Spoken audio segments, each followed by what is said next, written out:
السلام عليكم ورحمة الله وبركاته. الحمد لله نحمده ونستعينه ونستغفره ونؤمن به ونتوكل عليه ونعوذ بالله من شرور أنفسنا ومن سيئات أعمالنا. من يهده الله فلا مضل له ومن يضلل فلا هادي له. ونشهد أن لا إله إلا الله وحده لا شريك له ونشهد أن سيدنا محمدا عبده ورسوله. أما بعد فقد قال الله تعالى في محكم التنزيل: أعوذ بالله من الشيطان الرجيم بسم الله الرحمن الرحيم. أولئك يجزون الغرفة بما صبروا ويلقون فيها تحية وسلاما خالدين فيها حسنت مستقرا ومقاما. قال النبي صلى الله عليه وسلم: خير الكلام كتاب الله وخير الهدي هدي محمد صلى الله عليه وسلم. صدق الله العظيم وصدق النبي الكريم. ربي أوزعني أن أشكر نعمتك التي أنعمت علي. اللهم اغفر شيوخنا ولجميع الحاضرين برحمتك يا أرحم الراحمين. அளவற்ற அருளாளன் நிகரற்ற அன்பாளன் எல்லாம் வல்ல அல்லாஹ்வின் திருநாமத்தினுடைய வார்த்தைகளை துவக்கம் செய்யும். சலாமும் சலவாத்தும் கண்மணி நாயகம் முஹம்மது முஸ்தபா ரசூலுல்லாஹி ஸல்லல்லாஹு அலைஹி வஸல்லம் அவர்கள் மீது, அவர்களது உயர்ந்த வாழ்க்கை நெறியினை பின்பற்றிய சஹாபா பெருமக்கள், தாபியீன்கள், தபவு தாபியீன்கள், இமாம்கள், மேதைகள், இறைநேசர்கள், இறைவனுடைய அருளை எதிர்நோக்கி காத்திருக்கிற நம்மவர்கள் அனைத்து பெருமக்களின் மீதும் என்றைக்கும் உண்டாகட்டுமாக. ஆமீன். அன்பிற்குரிய அல்லாஹ்வின் நல்லடியார்களே, ஃபுர்கான் என்கிற அத்தியாயத்தின் விளக்கங்களை தொடர்ந்து நாம் பார்த்துக் கொள்கிறோம். இன்றைக்கு அந்த அத்தியாயத்தினுடைய நிறைவு பகுதியில் இருக்கிற ஒரு சில விஷயங்களை பார்க்கிறோம். ஒரு சில வசனங்களுக்கு அல்லாஹ் சுப்ஹானஹு வ தஆலா நல்லடியாருடைய பண்புகளை எல்லாம் வரிசையாக சொல்லிக் கொண்டு வருகிறார். அதை சற்றேறக்குறைய ஒரு 2-3 வாரங்களாக நாம் அதை பார்த்து கொண்டிருக்கிறோம். மிகச் சுருக்கமாக ஒரு 12 விஷயங்களை அல்லாஹ் சுப்ஹானஹு வ தஆலா சொல்கிறார். நல்லடியாருடைய பண்புகள் எவ்வாறு இருக்கும், நல்லடியார்கள் எப்படி இருப்பார்கள், அவருடைய குணநலன்கள் என்ன என்பதை குறித்து முந்தைய வசனங்களிலே பேசுகிற அந்த செய்திகளுடைய தொகுப்பை நாம் பார்த்தால் மிகச் சுருக்கமாக ஒரு 12 விஷயங்களை அல்லாஹ் சுப்ஹானஹு வ தஆலா சொல்கிறார். முதலிலே நல்லடியார்கள் பூமியிலே மெதுவாக நடப்பார்கள். பூமி அதிர கர்ப்பமாக தலை நிமிர்ந்து நடக்க மாட்டார், மெதுவாக நடப்பார். ஒரு வகையில் அது ஒரு பணிவினுடைய வெளிப்பாடாக தோன்றும். நபிகள் நாயகம் ஸல்லல்லாஹு அலைஹி வஸல்லம் இந்த நடையை வர்ணிக்கிற நபிமொழிகள் ஒன்றை சொல்லுகிறது. எப்போது பார்த்தாலும் நபி ஸல்லல்லாஹு அலைஹி வஸல்லம் மேட்டிலிருந்து கீழே இறங்குவதை போலவே நடப்பார். உயரத்திலிருந்து தாழ்வான பகுதிக்கு இறங்கி நடக்கக்கூடிய மனிதனுடைய நடை எவ்வாறு இருக்கும் என்று நமக்கு தெரியும். அது ஒரு மெதுவான தன்மையோடு நபியுடைய நடை இப்படித்தான் இருந்தது. நல்லடியார்கள் இப்படித்தான் நடப்பார். பெருமையாக தலை நிமிர்ந்து கர்வத்தோடு அகங்காரமாக பூமியை தட்டி தட்டி ஒலி எழுப்பி நடக்க மாட்டார். இரண்டாவது பண்பாக அல்லாஹ் சுப்ஹானஹு வ தஆலா சொல்கிறார், அறிவற்றவர்களோடு பேசும் சந்தர்ப்பம் ஏற்பட்டால் அஸ்ஸலாமு அலைக்கும் என்று சொல்லி ஒதுங்கிக் கொள்வார்கள். உலகத்திலே 2 வகையான மனிதர்கள் இருக்கிறார்கள், அறிவுடையவர்கள், அறிவற்றவர்கள். அந்த அறிவற்றவர்களிடத்தில் எவ்வளவு பேசினாலும் நம்முடைய விளக்கங்கள் அவர்களுக்கு ஏறாது. அதை புரிந்து கொள்ளக்கூடிய திறன் கிடையாது. எனவே அவரிடத்திலே பேசக்கூடாது.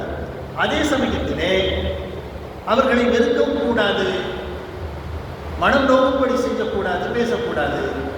அதற்குத்தான் காலு சலாம் வைதா காத்தபு ஜாகிரூன காலு சலாம். அறிவற்றவர்களிடம் பேசும் சந்தர்ப்பம் ஏற்பட்டால் அஸ்ஸலாமு அலைக்கும் என்று சொல்லி ஒதுக்கிக் கொள்வார்கள். அவர்களுக்கு ஒரு பிரார்த்தனையோடு, அவர்களுக்கு ஒரு முகமனோடு, அவர்களுக்கு ஒரு சாந்தி செய்தியோடு, நல்ல செய்தியோடு கண்ணியமாக விலகுகிற பண்பு நல்லடியார்களே இருக்கு. மூன்றாவதாக அவர்கள் இரவு வணக்கம் செய்வார்கள்.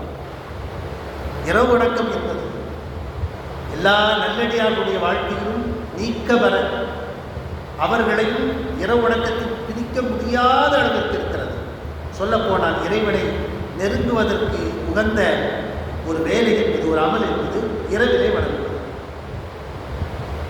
பகல் முழுக்க நமக்கு, இரவு முழுக்க இறைவனை வணங்குவது இதுதான் ஏற்பாடு. ஆனாலும் இந்த பகலுடைய உழைப்பின் களைப்பு இருக்கிறது இல்லையா, அதற்கு ஒரு ஓய்வு வேண்டும் என்பதற்காக அல்லாஹ் சுப்ஹானஹு வ தஆலா நாம் அவனே ஓய்வை நமக்கு தருகிறார், கட்டாய ஓய்வை தருகிறார். நம்முடைய விருப்பப்படி உறங்குவதாக இருந்தால் நாம் உறங்க மாட்டோம், நாம் நோயை உருவாக்கிக்கொள்வோம். எனவே தான் ஒரு கட்டத்திற்கு மேல் அல்லாஹ் சுப்ஹானஹு வ தஆலா அவனே உறக்கத்தை தருகிறார். பஞ்சபூதங்களுடைய கலவை மனிதன், நீர், நிலம், நெருப்பு, காற்று, ஆகாயம். இந்த பஞ்சபூதங்களில் ஆகாய சக்தியை தவிர மீதி இருக்கிற எல்லா சக்திகளையும் உணவின் வழியாக இந்த உடல் கிரகித்துக் கொள்கிறது. ஆனால் ஆகாய சக்தியை கிரகிப்பதற்கு எந்த உணவும் கிடையாது. அதற்கு ஒரே ஒரு டெக்னிக், உறக்கம் மட்டுமே. எப்போது ஆகாய சக்தி குறைந்து போகிறது மனிதனிடத்திலே, அவன் உறங்கி போய் விடுகிறான். அப்படி உறங்கும் போது அந்த சக்தி இட்டு நிரப்பப்படுகிறது, இவனுக்கு உற்சாகம் கிடைக்கும். எனவே அல்லாஹ் சுப்ஹானஹு வ தஆலா உறக்கத்தை தன் கைவசம் வைத்திருக்கிறான். கட்டாயமாக நமக்கு உறக்கம் கொடுக்கிறான். உறங்காத மனிதர்கள், உறங்க முடியாத மனிதர்கள், உறக்கம் வராத மனிதர்கள் எவ்வளவு தவிக்கிறார்கள் என்பதை நாம் செயற்கையாக மாத்திரைகளை சாப்பிட்டு உறங்கக்கூடிய மனிதர்களும் இன்றைக்கு இருக்கிறார்கள். அந்த இரவிலே, நமக்கு ஓய்வு தருகிற இரவிலே, நமக்கு சுகம் கிடைக்கிற இரவிலே படுக்கையை உதறி, அந்த சுகம், அந்த உறக்கம் தருகிற சுகத்தை உதறி நல்லடியார்கள் இறைவனை வணங்குவார்கள். அடுத்து அவருடைய பழக்கம் நரகத்தை விட்டு பாதுகாப்பு தேடுவார்கள். அடுத்து நடுநிலையாக செலவு செய்வார். செலவிலே வீண்வரையும் இருக்காது, கஞ்சத்தனமும் இருக்காது. இரண்டுக்கும் இடைப்பட்ட நிலையில் அவர்கள் செலவழிப்பார்கள். நல்லடியார்கள் எக்காரணம் கொண்டும் இணை வைக்க மாட்டார்கள். அல்லாஹ் சுப்ஹானஹு வ தஆலா மன்னிக்காத ஒரு குற்றம் என்பது ஷிர்க், இணை வைத்தல் மட்டும்தான். இது எல்லா பாவங்களையும் மன்னிக்கலாம். கடலின் நுரையளவு பாவங்கள் மன்னிக்கப்படும் என்று நபிகள் நாயகம் ஸல்லல்லாஹு அலைஹி வஸல்லம் அவர்களை சொல்லித் தருகிறார். கடல் நுரையளவு எண்ண முடியாது, எண்ணிக்கையில் அடங்காது, கற்பனையே செய்ய முடியாது. ஒரு மனிதனால் அவ்வளவு பாவம் செய்ய முடியாது. ஆனாலும் அப்படி பாவம் இருந்தால் அல்லாஹ் சுப்ஹானஹு வ தஆலா அதையும் மன்னிக்கிறார். ஆனால் இணை வைத்தலை அவர் ஒருபோதும் மன்னிப்பதில்லை. அது லாஜிக்கலாக நம்ம யோசித்து பார்த்தா யாருமே அதை செய்ய மாட்டாங்க. நாம் ஒருவரை வளர்க்கிறோம் அல்லது ஒருவருக்கு உபகாரமாக இருக்கிறோம், அவர் தனக்கு நன்றியுடைய மனிதனாக மாற வேண்டும் என்று சாதாரண மனிதர்களாகி நாம் எதிர்பார்க்கிறோம். ஒரு முதலாளி எதிர்பார்க்கிறார் தன்னுடைய ஊழியர், அவருக்கு இவ்வளவு வசதிகளை செய்து கொடுத்திருக்கிறோம், இவ்வளவு சம்பளம் கொடுக்கிறோம், நம்மிடத்திலே நன்றியோடு இருக்க வேண்டும் என்று அவர் எதிர்பார்க்கிறார். அல்லாஹ் சுப்ஹானஹு வ தஆலா நமக்கு என்னவெல்லாம் தந்திருக்கிறார். மூச்சுக்காற்று முதல் நம் ஆடி அடங்குகிற வரைக்குமான மொத்த ஏற்பாட்டை, உணவு, உடை, இவைகளெல்லாம் வெளிப்புறத்திலே நாம் சம்பாதிப்பதை போல தோன்றினால் உள்ளே அல்லாஹ் சுப்ஹானஹு வ தஆலாவுடைய கொடையது. எனவே இவ்வளவும் அவனிடத்திலிருந்து பெற்றுக்கொண்டு அவனுக்கு மாற்றமாக நாம் நடந்தால் அவனுக்கு கோபம் வருமா? வராது, நிச்சயமாக. எனவே தான் அல்லாஹ் சுப்ஹானஹு வ தஆலா இணை வைத்தல் என்கிற பாவத்தை அவன் மன்னிப்பதில்லை. அநியாயமாக கொலை செய்ய மாட்டார். எந்த ஒரு ஆன்மாவையும் நல்லடியார்கள் அநியாயமாக கொலை செய்ய மாட்டார்கள். அடுத்து விபச்சாரம் செய்ய மாட்டார்கள். பொய் சாட்சி சொல்ல மாட்டார்கள். கெட்ட சபைகளுக்கு செல்ல மாட்டார்கள். அப்படியே சென்றால் மர்மு கிராமா கண்ணியமாக கடந்து விடுவார்கள். உலகத்திலே நாம் வாழ்கிறோம். உலகம் எல்லோருக்குமானது, நல்லவர்களுக்கும் தீயவர்கள். எனவே அந்த தீயவர்கள் ஒரு சபையை உருவாக்குகிறார்கள் இந்த உலகத்திலே. நாம் வாழ்கிற இந்த உலகத்தில் தான், நாம் வாழ்கிற இதே உலகத்தில் தான் அவர்கள் வாழ்கிறார்கள். நம்முடைய தெருவிலே, நம்முடைய மகல்லாவிலே, நம்முடைய பகுதியிலே அவர்களும் இருக்கிறார்கள். அப்படி அவர்கள் சபையை நாம் கடந்து செல்ல நேரிட்டால் அதில் கலக்காமல் நல்லடியார்கள் கண்ணியமாக கடந்து சென்று விடுவார்கள். அடுத்து திருக்குர்ஆன் வசனங்கள் ஓதப்பட்டால் அவற்றை புறக்கணிக்காமல் செயல்படுத்துவார்கள். புறக்கணிக்காமல் இருப்பது ஒன்று, செயல்படுத்துவது ஒன்று. இரண்டு விஷயங்கள் வேண்டும். குர்ஆனுடைய வசனங்களை கேட்டால் அதை ஏற்றுக்கொள்வது என்பது ஒன்று, அதை செயல்படுத்துவது என்பது ஒன்று. நல்லடியார்கள் உடனடியாக அதை செயல்படுத்துவார்கள். தங்களுக்காக, தங்கள் குடும்பத்திற்காக பிரார்த்திப்பார்கள். இதுதான் இதுவரைக்கும் அல்லாஹ் சுப்ஹானஹு வ தஆலா சொன்ன நல்லடியாருடைய பண்புகள். இந்த 12 விஷயங்கள் இருக்கு. அல்லாஹ் சுப்ஹானஹு வ தஆலா பற்றி சொல்லிவிட்டு சொல்லுகிறார், உலாயிக இஜ்ஸவுல் குர்ஃபத பிமா ஸபரு. இத்தகையோருக்கு அல்லாஹ் சுப்ஹானஹு வ தஆலா நல்ல காரியம் செய்திருப்பதோடு, இவர்கள் நல்லறங்கள் செய்திருப்பதோடு, அவற்றில் உள்ள சிரமங்களை சகித்துக் கொண்ட காரணத்தினாலே உயர்ந்த மாளிகைகள் கொடுக்கும். சொர்க்கத்தில் உயர்ந்த மாளிகைகள் கொடுக்கப்படுவதோடு மட்டுமல்லாமல் சலாம் உண்டாவதாக என்று போற்றி அவர்கள் அதிலே வரவேற்கப்படுவார்கள். மனிதனுக்கு மரியாதை ரொம்ப முக்கியம். நபிகள் நாயகம் ஸல்லல்லாஹு அலைஹி வஸல்லம் சொன்னாங்க, அல் மூமினு ஹிர்ருன் கரீமுன். மூமின் இறை நம்பிக்கையாளன் சங்கையானவன், ரோஷம் மிக்கவன். நாம் சங்கையோடு இருக்க வேண்டும், ரோஷத்தோடு இருக்க வேண்டும். நம்முடைய தன்மானத்திற்கு எங்காவது இழுக்கு ஏற்பட்டால் அது ஒரு இறை நம்பிக்கையாளர் சகித்துக் கொள்ளக்கூடாது. அப்ப நல்லடியார்கள் சிரமத்தை சகித்துக் கொண்ட காரணத்தினாலே அல்லாஹ் சுப்ஹானஹு வ தஆலா சொர்க்கம் கொடுக்கிறான். சொர்க்கத்தில் உயர்ந்த மாளிகைகளை கொடுக்கிறான். அங்கே அவர்களுக்கு சலாம் சாந்தி உண்டாகட்டும் என்று சொல்லி அது போற்றி அவர்களை அல்லாஹ் வரவேற்கிறார். இந்த உலகத்திலே மரியாதை கிடைக்கிற விதமாக நாம் நடந்து கொள்ள வேண்டும். நம்முடைய நடவடிக்கை பொறுத்துதான், நம்முடைய சிந்தனையை பொறுத்து, செயலை பொறுத்து, நாம் நடந்து கொள்ளுகிற முறைகளை பொறுத்து நமக்கு மரியாதை வந்து செய்யும். இந்த உலகத்திலே அல்லாஹ்வுடைய கட்டளைகளை பின்பற்றி வாழ்கிற போது உலகத்தில் மாத்திரமல்ல, நாம் நாளை செல்லவிருக்கிற சொர்க்கத்தில் கூட அல்லாஹ் சுப்ஹானஹு வ தஆலா நம்மை கண்ணியப்படுத்துகிறார். சொர்க்கத்தின் வர்ணனைகளை வர்ணிக்கும் போது நபிகள் நாயகம் ஸல்லல்லாஹு அலைஹி வஸல்லம் சொன்னார்கள், சிறுவர்கள் சலாம் உண்டாகட்டும், சாந்தி உண்டாகட்டும் என்று சொல்லி சுற்றி சுற்றி சுழன்று வருவார்கள். நமக்கு மனம் போடாதபடி, வருத்தம் ஏற்படாதபடி அந்த சொர்க்கத்திலே அல்லாஹ் சுப்ஹானஹு வ தஆலா அத்தகைய ஏற்பாடுகளை அல்லாஹ் செய்தார். அதான் சொர்க்கம். சொர்க்கம் முழுமையாக வர்ணிக்க முடியாது, முழுமையாக கிரகிக்க முடியாது, முழுமையாக கற்பனை செய்ய முடியாது. எந்த கண்ணும் கண்டிராத, எந்த காதும் கண்டிராத, எந்த உள்ளமும் இப்படித்தான் இருக்கும் என்று சிந்தித்திராத ஒன்றுதான் சொர்க்கம். ஆனால் வேறு வழி இல்லை.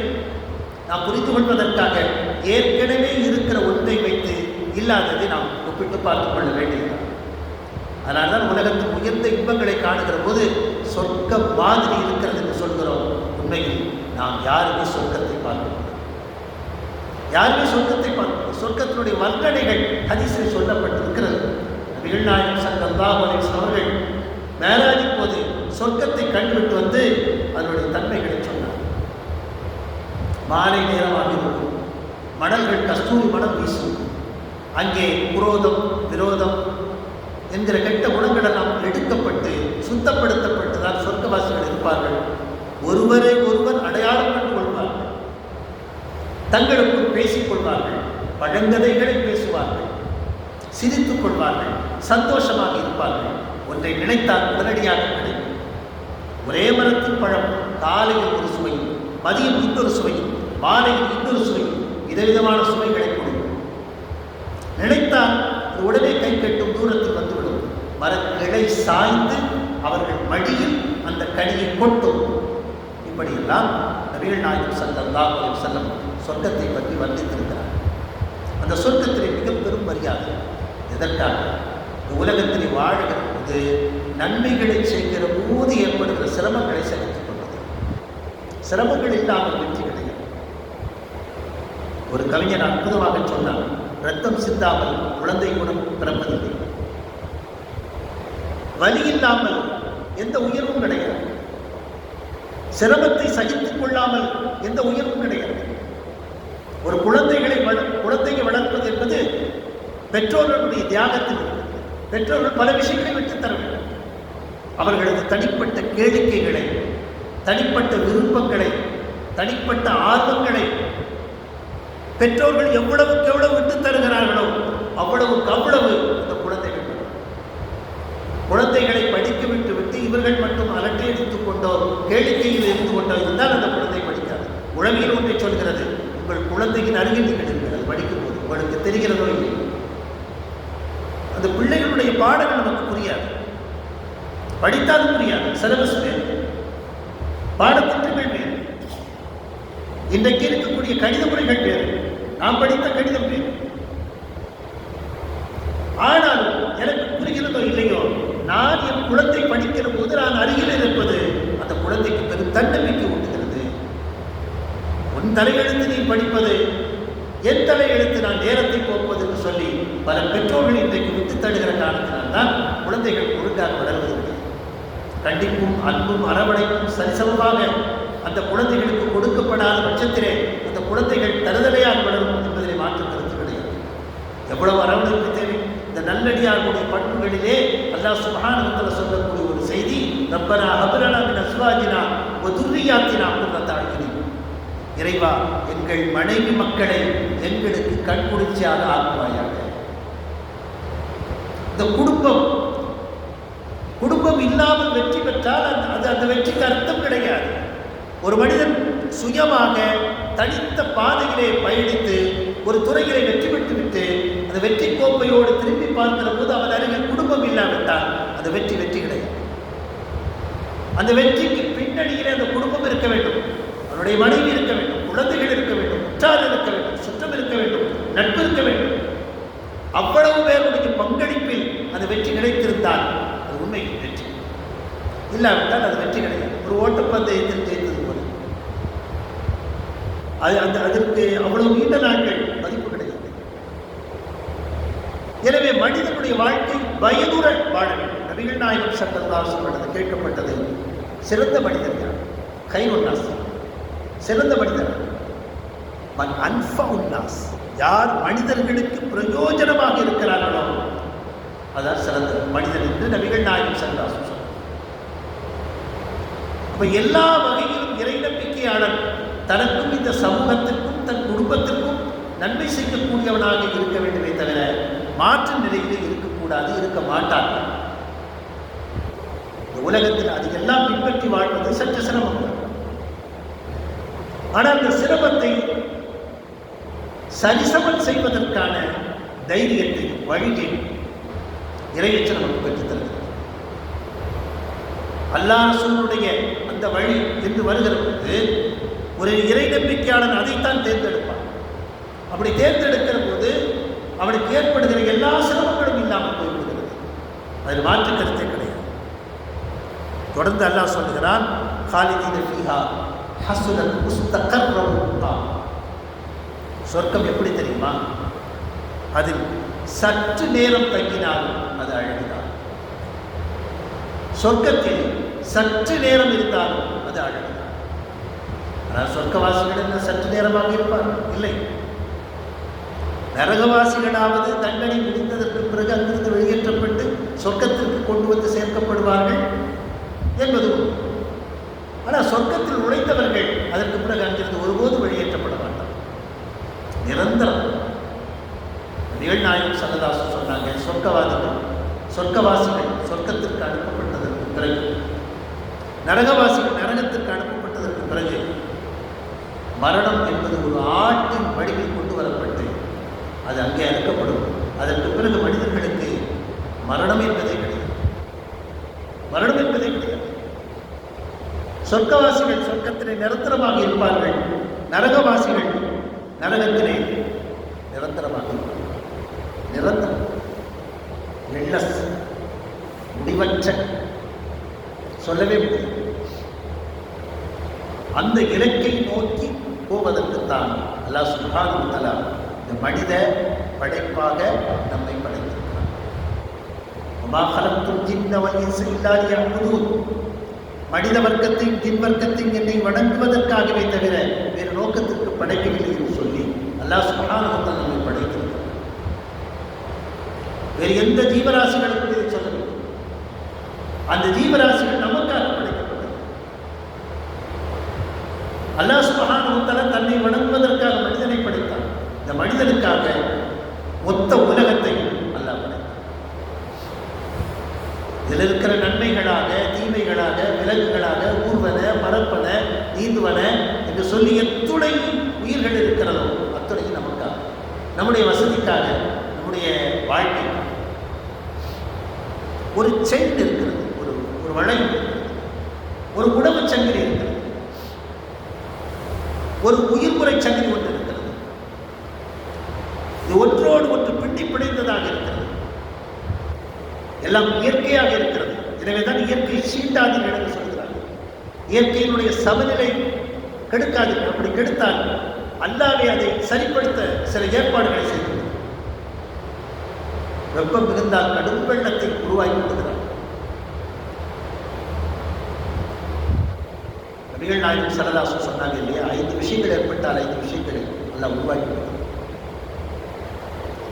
நம்பிக்கை துரோகம் ஏற்பட்டால் எதிரியை எல்லாம் உருவாக்கி விடுகிறார்.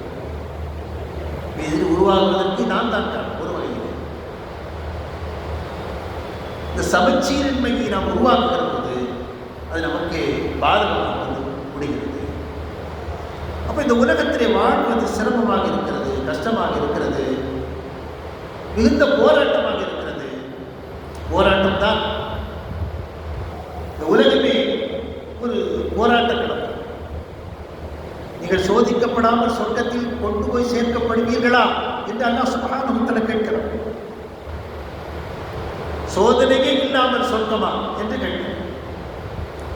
நிச்சயமாக சோதனை இருக்கிறது. அதற்கு பிறகுதான் சொர்க்கத்தினுடைய வாழ்வு. அந்த சொர்க்கம் கொஞ்சம் தங்கினால் இன்பம், ஆனால் அங்கே யாரும் கொஞ்ச நேரம் தங்குவதில்லை, நிரந்தரமாக தங்கும். குல் மா யஅபு பிக்கும் ரப்பி லௌலா துஆவுக்கும் ஃபகத் கذبتم ஃபஸஃப யகுன் லிஸாம். நபியே, நீங்கள் சொல்லுங்கள், என் இறைவனை கெஞ்சி பிரார்த்தனை செய்யாவிட்டால் அதற்காக அவன் உங்களை பொருட்படுத்த மாட்டான். நம்ம அல்லாஹ்விடத்தில் கேட்க கடமைப்பட்டிருக்கிறோம். சொல்ல போனால் துஆவுடைய சிறப்புகளை பற்றி நபிகள் நாயகம் ஸல்லல்லாஹு அலைஹி வஸல்லம் சொல்லுகிற போது கேட்காதவன் மீது அல்லாஹ் கோபப்படுகிறான். வல்லம் யஸ்அலில்லாஹ யக்லப் அலைஹி. யார் அல்லாஹ்விடத்திலே கையேந்தவில்லையோ அதற்காக அல்லாஹ் சுப்ஹானஹு வ தஆலா கோபம் கொள்ளுகிறான் என்று சொன்னார்.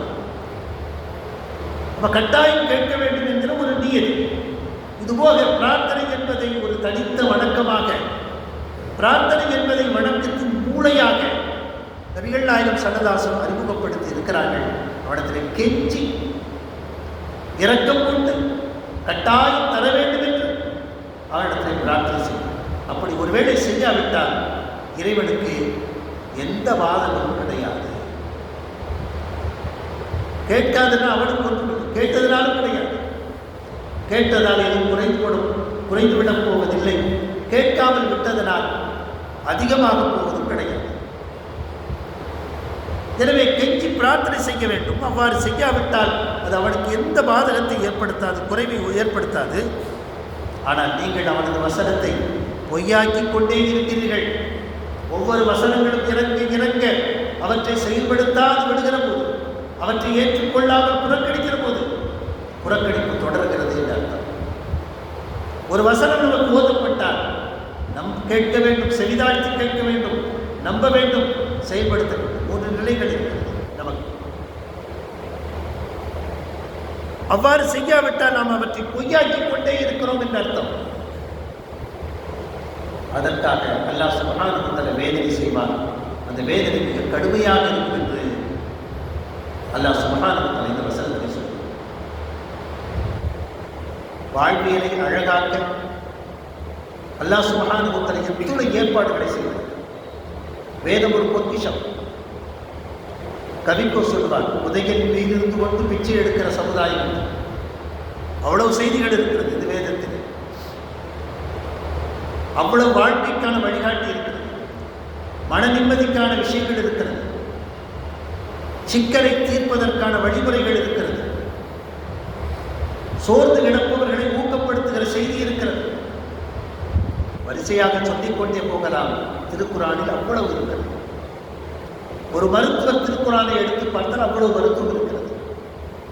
ஒரு விஞ்ஞானி தன்னுடைய கோணத்தில் குரானை பார்த்தால் அவ்வளவு விஷயங்கள் இருக்கிறது. ஒரு சாதாரண எளிய குடும்ப தலைவன் திருக்குறானை படித்தால் குடும்பத்தை வழிநடத்தி செல்வதற்கான செய்திகள் இருக்கிறது. ஒரு ஆட்சியாளர், ஒரு அரசர் நாட்டை எப்படி கொண்டு செலுத்த வேண்டும் என்பதற்காக திருக்குறானை பார்வையிட்டால் அதற்கும் செய்தி இருக்கிறது. எல்லாவற்றுக்கும் செய்தி. ஆனால் நாம் தான் அதை சரியாக புரிந்து கொள்ளாமல் அல்லது புரிந்து கொண்டதற்கு பிறகு அதை செயல்படுத்தாமல் அதை விடுகிறோம் என்று சொன்னால் உண்மையில் நமக்கு மிக பெரும் கஷ்டம். அதைத்தான் அல்லாஹ் சுப்ஹானஹு வ தஆலா இந்த வசனத்தை சொல்கிறார். ஃபுர்கான் என்கிற அத்தியாயத்தின் நிறைவு பகுதியாக அல்லாஹ் சுப்ஹானஹு வ தஆலா சொல்லக்கூடிய செய்தி இதுதான். இதுவரைக்கும் பட்டியலிட்ட நல்லடியார்களுடைய பண்புகள் அந்த நல்லறங்களை செய்வதற்காகவும் அது செய்யும் போது ஏற்பட்ட சிரமத்தை சகித்ததற்காக. இரண்டு விஷயம். நல்லறங்களை செய்ததற்காகவும் அதை செய்யும் போது ஏற்பட்ட சிரமங்களை சகித்ததற்காகவும் அல்லாஹ் சுப்ஹானஹு வ தஆலா உயர்ந்த மாளிகையை கொடுத்தார். மரியாதையான வரவேற்பை கொடுத்தார். அதில் அவர்கள் நிரந்தரமாக தங்கியிருப்பார்கள். மிகச் சுருக்கமான காலம் தங்கினாலும் சில நல்லதுதான். அதே நேரத்தில் அல்லாஹ்வுடைய வசனங்களை கேட்டு பொய்யாக்கி அவனிடத்தில் கெஞ்சி பிரார்த்தனை செய்யாமல் இருந்தால் இறைவனுக்கு ஒன்றும் நஷ்டம் வந்துவிடப் போவதில்லை. அல்லாஹ்வுடைய சட்டங்களை, அல்லாஹ்வுடைய செய்திகளை புறக்கணித்தால் அல்லாஹ் சுப்ஹானஹு வ தஆலாவுடைய வேதனைக்கு கடுமையாக சொல்கிறார். ஒரு வசனத்தில் அல்லாஹ் சுப்ஹானஹு வ தஆலா இப்படி சொல்கிறார், இன்ன பத்ஷ ரப்பிக லஷதீத்.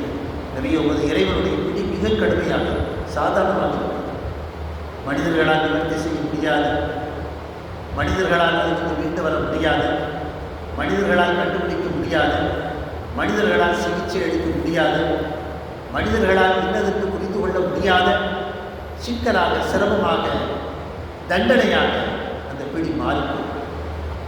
மிக சாதாரணமான விஷயம் அல்லது. எனவே அவற்றை நாம் கவனத்தில் கொண்டு அல்லாஹ் சுப்ஹானஹு வ தஆலா இந்த வசனங்களில் பட்டியலிடுகிற நல்லடியார்களுடைய பண்புகள் ஒவ்வொன்றாக நம்முடைய வாழ்க்கையில் சேர்ந்து கொள்ள வேண்டும். ஒரே இரவிலே மாற்றம் என்பது சாத்தியம் கிடையாது. ஓவர் நைட்டில் யாரும் மாற முடியும். கொஞ்சம் கொஞ்சமாக, சன்னம் சன்னமாக இன்றைக்கு ஒரு 2 நல்லறங்கள், அடுத்த வாரம் ஒரு 2 நல்லறங்கள். இந்த நல்லறங்களுடைய பட்டியல் எது என்னுடைய வாழ்க்கையில் இருக்கிறது, எது இல்லை, நான் என்னை எப்படி மாற்றிக்கொள்ள வேண்டும், நான் என்னை எப்படி மாற்றிக்கொள்ளப் போகிறேன் என்றெல்லாம் சிந்திப்பது என்பதுதான் இதை கேட்டதற்கான முதல் நம்முடைய வாழ்க்கையினுடைய மாற்றம் துவங்குகிறது என்பதற்கான அடையாளம். எனவே நாம் அதை நோக்கி பயணிக்க வேண்டும். இன்று போல நாளை நிச்சயமாக இருக்கக்கூடாது, நேற்று போல இன்று இருக்கக்கூடாது. ஒரு அங்குலமாவது நம்முடைய அணுகுமுறையிலே, சிந்தனையிலே, விவாதத்திலே வளர்ச்சி காணாமல் ஒரு நாளும் கடக்கக்கூடாது. ஏனென்றால் மொத்த நாட்கள் எவ்வளவு, கடைசி நாட்கள் இப்போது என்று யாருக்கும் சொல்லப்படவில்லை. எப்போது வேண்டுமானாலும் இருக்கலாம். எனவே நாம் என்ன பார்க்க வேண்டும், நேற்று இருந்ததை விட இன்றைக்கு நான் எவ்வளவு மேம்பட்டிருக்கிறேன், இன்றைக்கு இருப்பதை விட நாளை எவ்வளவு மேம்படுவேன் என்று சிந்திக்க வேண்டிய ஒரு கட்டாய தருணத்தில் நாம் இருக்கிறோம். எனவே இவற்றை நாம் சிந்தித்து நம்முடைய வாழ்க்கையை சீராக்கிக் கொள்வதற்கு நாம் முன்வருவோம். அல்லாஹ் சுப்ஹானஹு வ தஆலா இந்த ஃபுர்கான் என்கிற அத்தியாயத்தில் பட்டியலிடுகிற நல்லடியாருடைய பண்புகளை எல்லாம் நம்முடைய வாழ்க்கையிலே கொண்டு வந்து சேர்த்து நம்மையும் அவனால் பொருந்திக் கொள்ளப்பட்ட நல்லடியார்கள் கூட்டத்தில் இணைத்து வைப்பானாக. அவனால் பரிசளிக்கப்படுகிற சொர்க்கத்தில் நாம் இதுபோல சந்தோஷமாக கூடியிருக்கிற தௌஃபீக்கை தந்தல் புரிவானாக. ஆமீன். வாஹிரு தஅவானா அனில் ஹம்துலில்லாஹி ரப்பில் ஆலமீன்.